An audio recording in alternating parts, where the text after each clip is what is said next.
anyone who's self-motivated, self-determined, if you don't need anyone standing over your shoulder, you can go out, research, find out what steps you need to take. Yeah, anyone can do it. Welcome to the Real Estate Pros Show, where we interview real estate investing professionals from coast to coast, as well as the service providers that serve the real estate investing industry.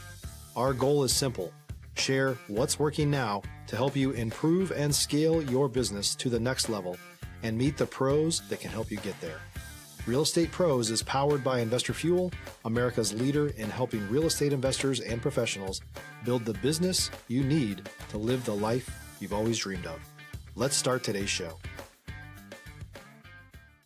Property insurance for real estate investors doesn't have to be difficult, but it does need to be there to protect you when you need it. MyInvestorInsurance.com not only provides insurance at 15 to 30% cheaper than traditional agencies, it's built specifically for real estate investors like you.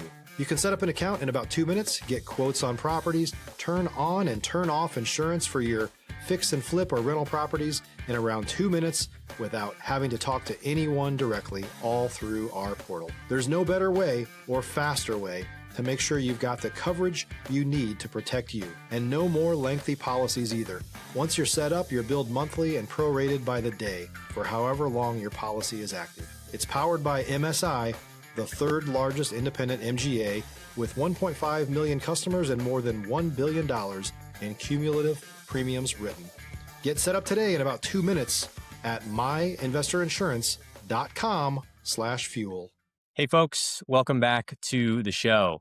Today's guest, Mitanni Spruill-LeSueur, is the founding broker of the Spruill Agency. She's the host on the nationally televised show, Selling Memphis, which is produced by ADTV and viewed by over 30 million people each month across the Travel Channel, CNBC, Apple TV, Roku, and global streaming platforms. She's a published author, and her book, The Art of Creating Wealth in Real Estate, is available on Amazon, iTunes, Google Play, and in major bookstores. She's devoted to teaching others how to build legacy through property acquisition. And she lives in Eads, Tennessee with her husband and children, where faith, family, and community impact remain the center of everything she builds. Mitanni, thanks for taking the time today. Thank you, Dylan, for inviting me. Absolutely. And I always like to start off at the top of the show by asking folks how they got started in real estate. Yeah, so really quick, I got started in real estate immediately after high school, right in college. I went to, well, the first time I went to a builder to take the real estate exam, and I did pass, but he told me I was a little bit too young to start with this company to come back in a few years. That was, a little sad story, but I said, you know what, I don't want to wait. So I went through a different company and became licensed and started actually my company in college. And so I decided that I would save my real estate commissions from being a realtor and purchase my first investment property. And that transaction went so smoothly. I sold that first property in about 10 days to another investor. And so it was a really, really fun experience. I learned early on how wealth is built through real estate. And from that, I just hit the ground running and haven't looked back since. When we talk about getting started, you mentioned getting licensed while you were young and going through college, right? And then doing deals in school and then taking that and really building an investment portfolio from there. I think when people think about, real estate operators, investors, and realtors and brokers, right? People think that you need to have tons of experience or this large network. But the more I hear folks like yourself who got started, while they were even in school, the more I realize that really anybody can do this business. Yeah, anyone who's self-motivated, self-determined, if you don't need anyone standing over your shoulder, you can go out, research, find out what steps you need to take. Yeah, anyone can do it. Now, walk me through while you were in school, right, and doing those first deals. What was the process like for you? Were you out networking? Was this through friends of friends? How did Yeah. you build your business in those first couple of years? So, yeah, networking is definitely key. So, I went to every real estate investment group meeting you can think of. I went to Stop living on an island and join the #1 mastermind in America for professional real estate investors. Investor Fuel is a community of hundreds of the nation's top investors working together to build stronger businesses and better lives. In addition to the amazing community of real estate investors acting as a board of advisors for one another, Investor Fuel members have access to 100% funding on purchase and repairs for our members only, a health insurance program, and benefits and discounts that more than pays for the membership of most of our members, meaning it's actually costing you money to not be a member of Investor Fuel. If you're looking to scale your business and build a business that allows you to live the life of your dreams, please visit investorfuel.com today and book a call with our team. pretty much every meeting that my local real estate association had. I went through friends and family events, just where you can meet people and rub shoulders with those who are interested in real estate, already in real estate. And from that experience, I was able to make a lot of different relationships. And I kind of was thrown into the commercial market early on. Usually, realtors would start out in residential sales, but I kind of started out mainly in commercial because the people I was meeting out at these different functions and meetings, they were heavy hitters and they were already purchasing apartment buildings, office buildings, and they wanted to give me the opportunity. They knew I was young and hungry and wanted the business, and so they kind of helped me by getting started representing them. So were you doing commercial deals in college? Yes. That must have been exciting. Do you remember the first one? Yeah, it was an office building downtown Memphis. I had a client and he owned a mortgage company. He was looking for a new office building. And so I was so excited. I did not know what I was doing, but I was just excited to have the opportunity. And fingers crossed, nothing bad happened. I didn't mess up anything, but yeah, it was a really fun experience. I learned a lot. I actually met the owner of the building, and she was someone higher up at the local bank. And she really, held my hand as well and gave me a lot of advice. Now, when people think about realtors and real estate professionals in general, people assume that maybe they understand all sides of the business. But I know commercial and residential are two totally different entities. And with my brokerage, I've even asked them, "Hey, I'm interested in representing some buyers who want to do a commercial deal," and I almost got some pushback. It's like this is a totally different Yeah. side of the game. When you were doing that first deal, did you have a broker that specialized in commercial deals? Walk me through that. Well, I did get pushback. You're correct. So brokers do not want inexperienced realtors working a commercial deal.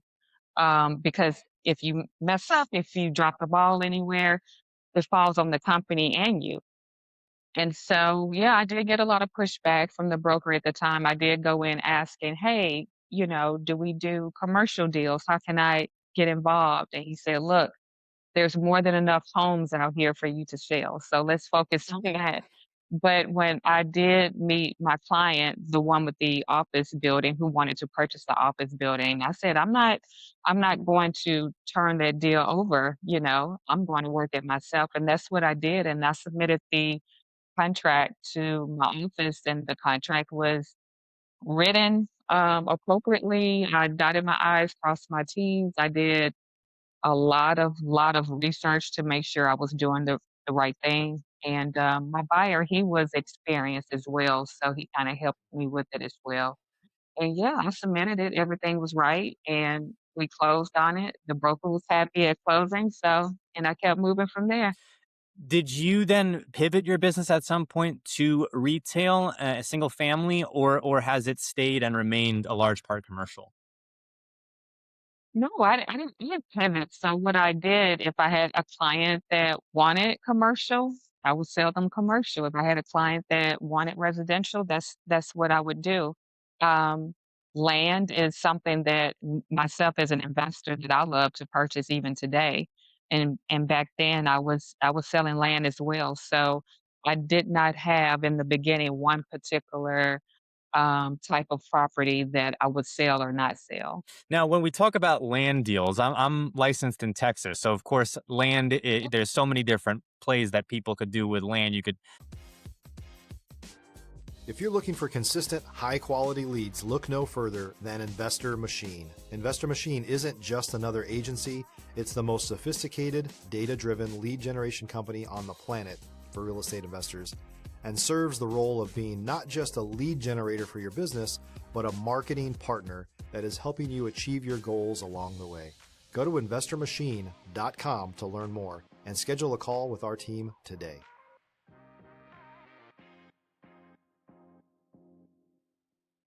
do a small development. You could do, an RV park. You could do a storage facility. I've heard people talk about like land banking, even. What are some of the deal structures that you've seen that makes land attractive to you?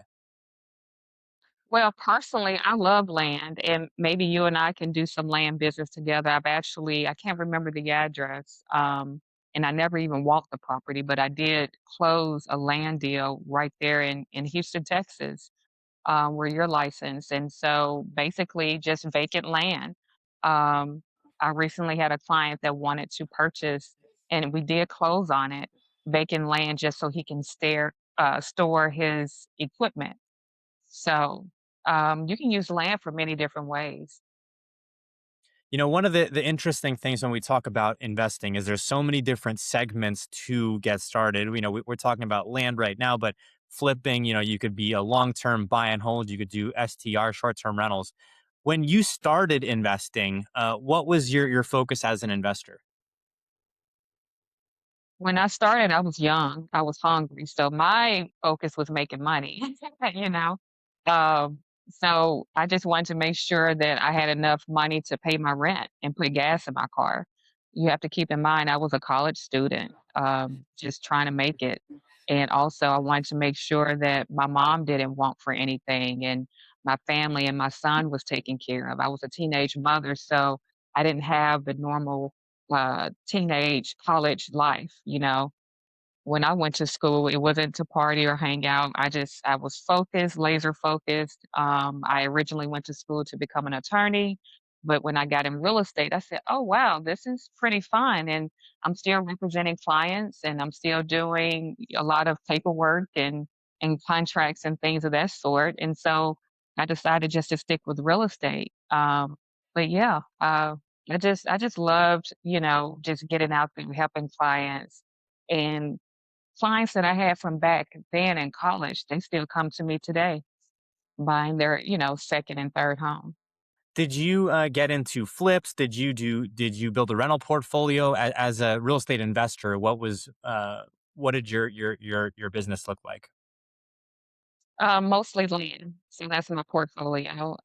When I did purchase a single family home or whatever I purchased at the time to flip, it wasn't a buy and hold. It was just like you said, it was a flip. So I would buy it, renovate it, and sell it.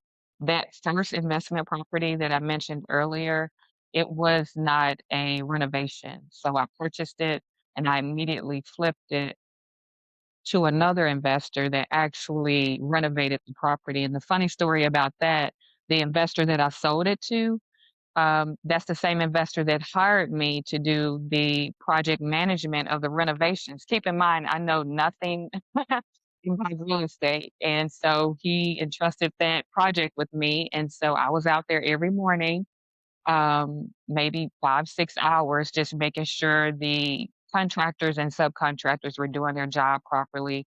And I knew it was being done properly because I was doing research on what is this and what is that. And that helped pave the way for me later on becoming a general contractor. So I have a lot of moving parts in my career.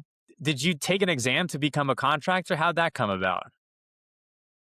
Yeah, that's a whole another ball game, but yeah, so, you do take an exam, they look at your experience, and yeah, so I've been doing that since, like I said, since college, before becoming licensed. So I've been licensed since 2015 in that, area of the business, but I do that mostly just for myself, not for the public. I do want to pivot a bit here and ask you about building a brand. Everything that you're doing, from the TV show to your brokerage to the book. It's very, and hearing your origin story really of If you're a new or newer real estate investor looking to launch or grow your real estate investing business, please check out Investor Fuel Club. It's a coaching community, but unlike anything you've ever seen before. And you can actually partner with members of our mastermind from coast to coast on deals right in your market. There's no better opportunity to build a consistent business than to literally partner with pros to help you avoid costly mistakes, avoid the need for capital to do deals, and help you eliminate your fears as you're starting your business. Learn more about Investor Fuel Club at investorfuel.com/club. working through school, contractor, license, and then doing commercial deals and then doing a flip. It's very clear that you have a knack for building a brand, for building spheres of influence. Was this something that came very naturally to you? And also, is there any feedback that you have for folks who may not be as natural when it comes to, building their sphere? What I think about talent, either I do have natural talent in that, but you can learn talent if you are dedicated enough, motivated, like I said, self-motivated, and get with a mentor, someone that can help guide you through everything. And so my company, we do offer a online course where you can learn how to sell, you can learn how to position your offer to your customers and clients to make sure you're doing the right thing. And, you're helping not only your company, but your clients as well. I want to ask you specifically about the scope of a brand. When people think about where their target audience is, sometimes people will go to their backyard and their inner circle. Was this something that was very intentional for you to build a national brand, right? And did you have like a goal board with, hey, I'm going to do this and this, or were you focusing initially and for the first part of your career on becoming like the go-to person, let's say in Memphis? In the beginning, yes, I wanted to be the go-to person in my city for everything real estate. As you can see, I've done pretty much every facet of real estate you can think of, and that was my goal in the beginning. And I did have, weekly goals, quarterly goals, monthly and yearly goals. So, and I wrote those goals down. So I would say it's good that we have smartphones and things of that sort, but I always wrote it down with pen and paper even today because it's something about, you connecting your conscious and subconscious mind together and visually seeing what your path is. And so I'm a big uh, person about vision boards and, goal setting parties and things of that sort. So I always say write down your goal. If you want to build a big brand, write that down and then make sure you have actionable steps to achieving that goal. I have personal experience with understanding, the power of networking and through a brand and relationships in real estate. And really, from everything that you've done, you can connect the dots. You talk about the investor and being a contractor and that commercial deal to then the show and the book. I would imagine how much of real estate is relationships versus underlying knowledge base. That's a good question. Of course, you want to have the knowledge. So when those relationships present themselves, you know what you're doing, you know how to guide that relationship appropriately. But I would say most of it is relationships, but you have to have the knowledge as well, or you're not going to guide that relationship properly. Yeah, I would agree. I think about the ways that I've been able to maneuver in my career, and then I think about the guests that I've had on, like yourself. And what's clear to me is that even if, let's say, someone at a specific point in time might not have every piece in the puzzle to finish a deal, that relationship that they have or that deal that they have, which can create a relationship, ultimately helps them build bridges, right? And so I've heard investors say, you find the deal and the investors come, and then I've heard other people say, you got to have the right team around it. But ultimately, I noticed that with really effective real estate operators over like a decade, it's people who have the ability to create strategic relationships and then nurture those. Because, you know, you might not do a deal with a commercial buyer for 5 years potentially, but then you Hmm. find the deal. And while they are sitting on the sidelines, they come back into play. And now you've got a buyer on a property you got. True. Yeah, you never know. So I've been nurturing some relationships for years, and then all of a sudden, boom, it happens. So you just have to keep nurturing, like you said, Dylan, getting out, um, forming those relationships in the beginning, and just keep nurturing. And sometimes you don't get anything, it doesn't have to be anything monetary you have to initially get out of it. It may just be, you helping that person get to their next step. So, and that's what it's all about. I want to ask you a granular question about goal setting for folks who may be newer realtors or aspiring realtors and maybe have some lofty goals to themselves. What advice would you have for, hey, here's how to strategically set good goals? Yeah, so like I talk about in our online course, Elite Selling Accelerator, we talk about goal setting. And like I said earlier, write your goals down. Write down, you may want to just start with just brainstorming and just quickly write down everything you want to do. It doesn't have to be in any type of order. Just randomly write down keywords or phrases that come to mind. You may do that for 30 minutes or 15 minutes, just randomly write down things. And then all of a sudden sit back and say, okay, let me organize my thoughts. What would it take for me to get to A to B to C? And you write that out. And then if you need a mentor or someone to help guide you to those steps, that's where you go back to your Rolodex and look at all the relationships you've built and nurture and see who can help you get to that next step. And then you write further goals from that point. We are coming up on time here, Mitani. Any new projects that you're working on, or what's the best way for folks to get in contact with your team? Yeah, everything that we're pretty much doing is on our website, and that's thespruillagency.com. We're also on social media, the Spruill Agency underscore shop, or my personal Instagram, real estate underscore Mitani. And yeah, they can get in touch with us or they can call us toll free 1-888-854-1222. Mitani, thank you for coming on the show today. Thanks for joining us for today's Real Estate Pros Show. You can learn more about the amazing benefits of the Investor Fuel Mastermind community, including surrounding yourself with hundreds of other rock stars, 100% financing for your deals, and members-only discounts from vendors you're likely already using that, as a member of Investor Fuel, will save you more than the cost of your membership. Visit investorfuel.com to learn more. If you're interested in joining us as a guest of this show, please visit investorfuel.com/pros to apply. You can also check the show notes for access to free resources, how to get access to world-class lead generation, and much more. Don't forget to subscribe so you never miss another episode. Have a great day. We'll see you on the next show.